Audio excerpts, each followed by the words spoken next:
पैसे का मनोविज्ञान। अध्याय 7 स्वतंत्रता। अपने समय को नियंत्रित करना धन द्वारा दिया जाने वाला सबसे अधिक लाभांश है। धन का सर्वोच्च रूप हर सुबह उठकर यह कहने की क्षमता है, मैं आज जो चाहूं वह कर सकता हूं। लोग खुद को खुश करने के लिए अमीर बनना चाहते हैं। खुशी एक जटिल विषय है क्योंकि हर कोई अलग है। लेकिन अगर खुशी में एक आम बात है, आनंद का एक सार्वभौमिक ईंधन, तो वह यह है कि लोग अपने जीवन को नियंत्रित करना चाहते हैं। आप जो चाहें, जब चाहें, जिसके साथ चाहें, जब तक चाहें, करने की क्षमता अमूल्य है। यह धन द्वारा दिया जाने वाला उच्चतम लाभांश है। एंगस कैंपबेल मिशिगन विश्वविद्यालय में एक मनोवैज्ञानिक थे। 1910 में जन्मे। उनका शोध उस उम्र के दौरान हुआ जब मनोविज्ञान उन विकारों पर अत्यधिक केंद्रित था जो लोगों को अवसाद, चिंता, सिजोफ्रेनिया जैसी चीजों पर ले जाते थे। कैंपबेल जानना चाहते थे कि किस चीज से लोग खुश होते हैं। उनकी 1981 की किताब the sense of wellbeing in America इस बात से शुरू होती है कि लोग आमतौर पर कई मनोवैज्ञानिकों की तुलना में अधिक खुश होते हैं, लेकिन कुछ स्पष्ट रूप से दूसरों की तुलना में बेहतर कर रहे थे। और आप आवश्यक रूप से उन्हें आय या भूगोल या शिक्षा के आधार पर समूहित नहीं कर सकते, क्योंकि उनमें से प्रत्येक श्रेणी में बहुत से लोग लंबे समय से नाखुश हैं। खुशी का सबसे शक्तिशाली सामान्य भाजक सरल था। कैंपबेल ने इसे संक्षेप में बताया। किसी के जीवन को नियंत्रित करने की एक मजबूत भावना होना हमारे द्वारा विचार की गई जीवन की किसी भी वस्तुनिष्ठ स्थिति की तुलना में भलाई की सकारात्मक भावनाओं का अधिक भरोसेमंद भविष्यवक्ता है।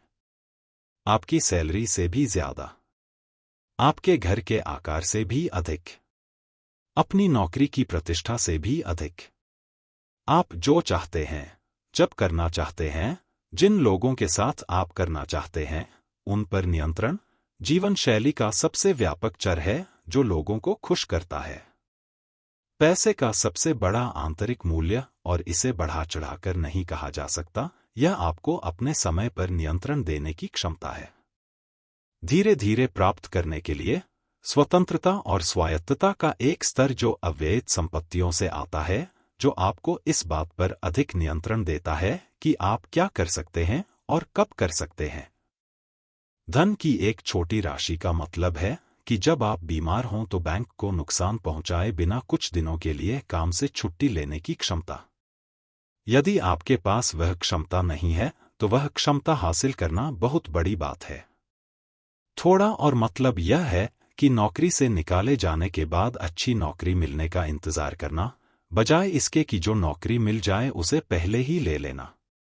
वह जीवन बदलने वाला हो सकता है। 6 महीने के आपातकालीन खर्चों का अर्थ है अपने बॉस से भयभीत न होना, क्योंकि आप जानते हैं कि यदि आपको नई नौकरी खोजने के लिए कुछ समय की छुट्टी लेनी पड़े तो आप बर्बाद नहीं होंगे। अधिक का मतलब अभी भी कम वेतन लेकिन लचीले घंटों के साथ नौकरी लेने की क्षमता है। शायद कम यात्रा वाला। या आप इसके लिए भुगतान कैसे करेंगे, इसकी चिंता के अतिरिक्त बोझ के बिना किसी चिकित्सीय आपात स्थिति से निपटने में सक्षम होना। फिर जब आपको आवश्यकता हो तब के बजाय जब आप चाहें तब सेवानिवृत्त होना होता है। समय और विकल्प खरीदने के लिए अपने पैसे का उपयोग करना एक जीवनशैली लाभ है जिसका मुकाबला कुछ लग्जरी सामान कर सकते हैं। पूरे कॉलेज के दौरान मैं एक निवेश बैंकर बनना चाहता था। इसका केवल एक ही कारण था, उन्होंने बहुत सारा पैसा कमाया। वह एकमात्र ड्राइव थी, और मैं 100% आश्वस्त था कि एक बार जब मैं इसे प्राप्त कर लूंगा तो मुझे अधिक खुशी होगी। मैंने अपने जूनियर वर्ष में लॉस एंजल्स में एक निवेश बैंक में ग्रीष्मकालीन इंटर्नशिप हासिल की और मुझे लगा कि मैंने करियर लॉटरी जीत ली है। यह वह सब है जो मैं हमेशा से चाहता था। अपने पहले दिन मुझे एहसास हुआ कि निवेश बैंकर इतना पैसा क्यों कमाते हैं। वे जितना मैं जानता था उससे कहीं अधिक लंबे और नियंत्रित घंटों तक काम करते हैं, जिसे मनुष्य संभाल सकते हैं। दरअसल, अधिकांश इसे संभाल नहीं सकते। आधी रात से पहले घर जाना एक विलासिता माना जाता था और कार्यालय में एक कहावत थी, यदि आप शनिवार को काम पर नहीं आते हैं तो रविवार को वापस आने की जहमत न उठाएं। नौकरी बौद्धिक रूप से प्रेरक थी, अच्छा भुगतान करती थी और मुझे महत्वपूर्ण महसूस कराती थी। लेकिन मेरे समय का हर जागता हुआ क्षण मेरे बॉस की मांगों का गुलाम बन गया, जो इसे मेरे जीवन के सबसे दुखद अनुभवों में से एक में बदलने के लिए पर्याप्त था। यह 4 महीने की इंटर्नशिप थी। मैं 1 महीने तक चला। इसके बारे में सबसे कठिन बात यह थी कि मुझे काम पसंद आया और मैं कड़ी मेहनत करना चाहता था। लेकिन जिस शेड्यूल पर आप नियंत्रण नहीं कर सकते, उस पर कुछ ऐसा करना जो आपको पसंद हो, ऐसा कुछ महसूस हो सकता है जिससे आप नफरत करते हैं। इस एहसास का एक नाम है। मनोवैज्ञानिक इसे प्रतिक्रिया कहते हैं। पेंसिल्वेनिया विश्वविद्यालय के मार्केटिंग प्रोफेसर जोनाह बर्जर ने इसे अच्छी तरह से संक्षेप में प्रस्तुत किया है। लोग यह महसूस करना पसंद करते हैं कि ड्राइवर की सीट पर उनका नियंत्रण है। जब हम उनसे कुछ करवाने का प्रयास करते हैं तो वे अशक्त महसूस करते हैं। यह महसूस करने के बजाय कि उन्होंने चुनाव किया है, उन्हें ऐसा लगता है जैसे हमने यह उनके लिए बनाया है। इसलिए वे ना कहते हैं या कुछ और करते हैं, भले ही वे मूल रूप से साथ जाने में प्रसन्न हों। जब आप स्वीकार करते हैं कि यह कथन कितना सत्य है, तो आपको एहसास होता है कि पैसे को एक ऐसे जीवन की ओर संरेखित करना जो आपको वह करने देता है जो आप चाहते हैं, जब आप चाहते हैं, जिसके साथ आप चाहते हैं, जहां आप चाहते हैं, जब तक आप चाहते हैं, अविश्वसनीय रिटर्न देता है। डेरेक सिवर्स, एक सफल उद्यमी, ने एक बार एक मित्र के बारे में लिखा था जिसने उससे यह कहानी बताने के लिए कहा था कि वह कैसे अमीर बना। मैं मिडटाउन मैनहट्टन में प्रति वर्ष 20K का भुगतान करने वाली दैनिक नौकरी करता था, लगभग न्यूनतम वेतन। मैंने कभी बाहर खाना नहीं खाया और कभी टैक्सी नहीं ली। मेरे जीवनयापन की लागत लगभग 1,000 माह थी और मैं 1,800 माह कमा रहा था। मैंने 2 साल तक ऐसा किया और $12,000 बचाए। मैं 22 साल का था। एक बार जब मेरे पास $12,000 हो गए तो मैं अपनी नौकरी छोड़ सकता था और पूर्णकालिक संगीतकार बन सकता था। मुझे पता था कि मुझे अपने जीवन यापन की लागत का भुगतान करने के लिए प्रति माह कुछ गिग्स मिल सकते हैं। तो मैं आज़ाद था। मैंने 1 महीने बाद अपनी नौकरी छोड़ दी और फिर कभी नौकरी नहीं की।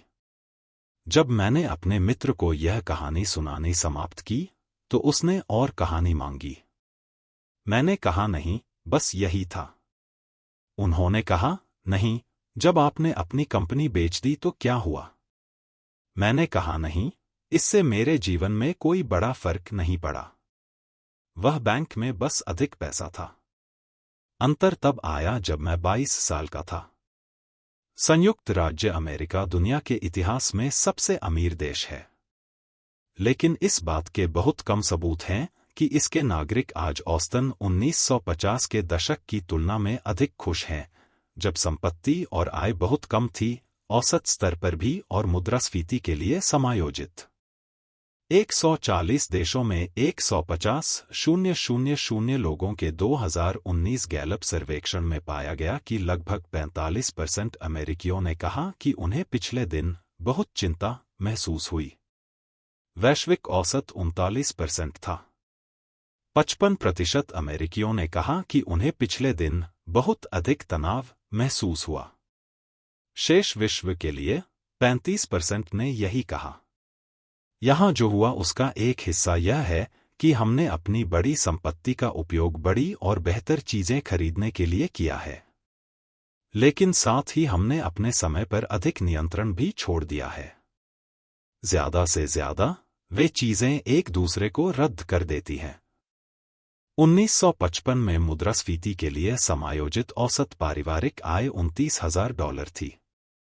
2019 में यह $62,000 से कुछ अधिक थी। हमने उस धन का उपयोग ऐसा जीवन जीने के लिए किया है जिसकी 1950 के दशक के अमेरिकी, यहां तक कि एक औसत परिवार के लिए भी शायद ही कल्पना की जा सके। औसत अमेरिकी घर 1950 में 983 वर्ग फुट से बढ़कर 2018 में 2436 वर्ग फुट हो गया है। औसत नए अमेरिकी घर में अब रहने वालों की तुलना में अधिक बाथरूम हैं।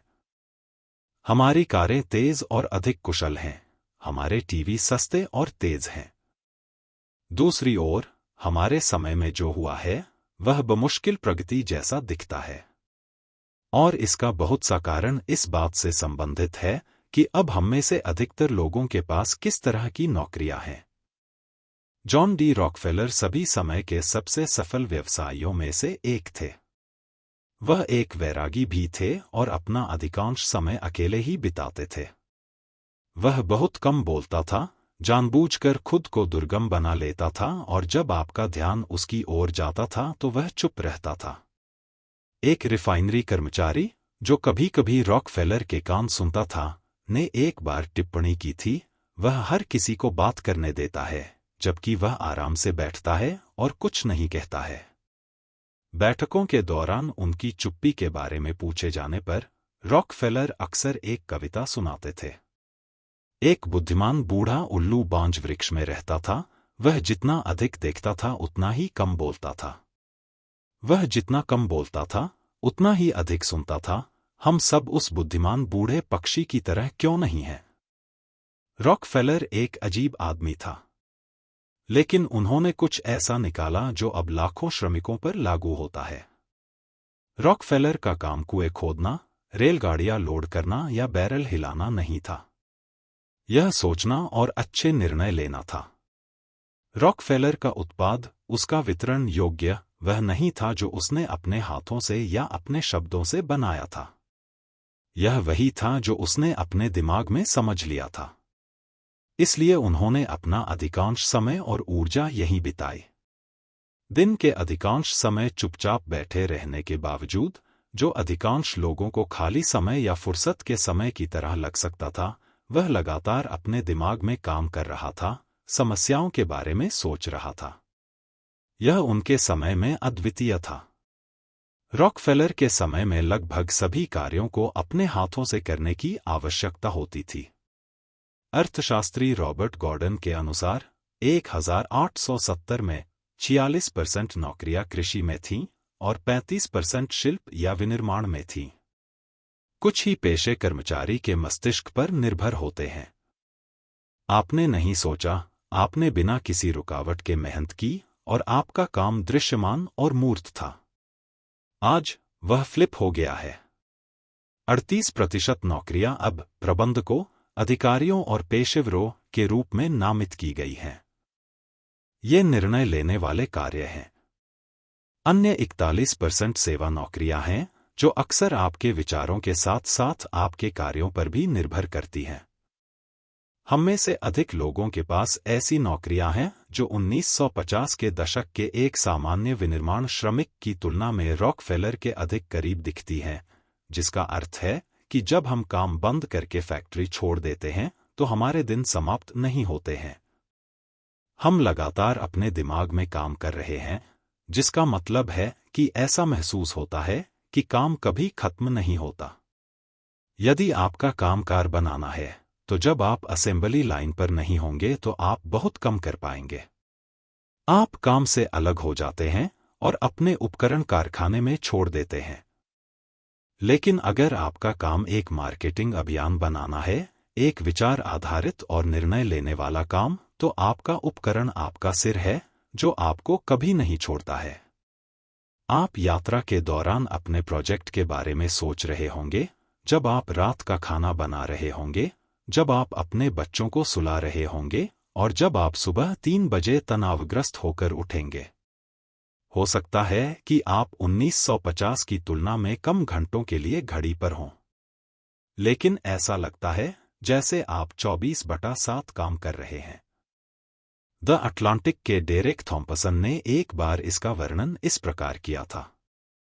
यदि 21वीं सदी का ऑपरेटिंग उपकरण एक पोर्टेबल उपकरण है, तो इसका मतलब है कि आधुनिक कारखाना बिल्कुल भी जगह नहीं है। वह दिन ही है। कंप्यूटर युग ने उत्पादकता के उपकरणों को कार्यालय से मुक्त कर दिया है। अधिकांश ज्ञान कार्यकर्ता, जिनके लैपटॉप और स्मार्टफोन पोर्टेबल सर्वउद्देशीय मीडिया निर्माण मशीनें हैं, सैद्धांतिक रूप से दोपहर 2 बजे उतने ही उत्पादक हो सकते हैं। मुख्य कार्यालय में, जैसे कि टोक्यो वेवर्क में, रात 2 बजे या आधी रात को सोफे पर। पिछली पीढ़ियों की तुलना में आपके समय पर नियंत्रण कम हो गया है।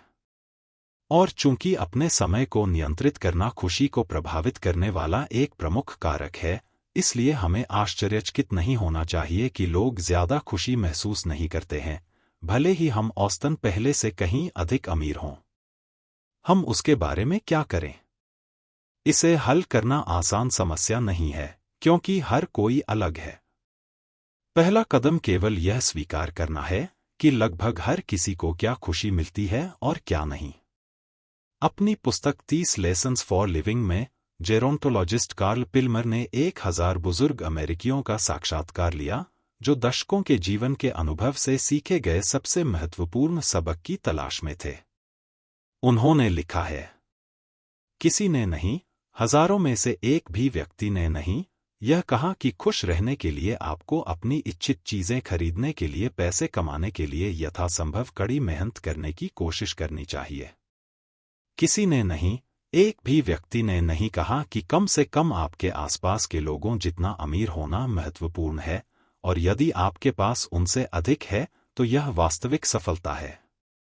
किसी ने भी, एक भी व्यक्ति ने नहीं, यह कहा कि आपको अपनी वांछित भविष्य की कमाई की शक्ति के आधार पर अपना काम चुनना चाहिए। उन्होंने गुणवत्तापूर्ण मित्रता, अपने से बड़ी किसी चीज का हिस्सा बनना और अपने बच्चों के साथ गुणवत्तापूर्ण, असंरचित समय बिताना जैसी चीजों को महत्व दिया।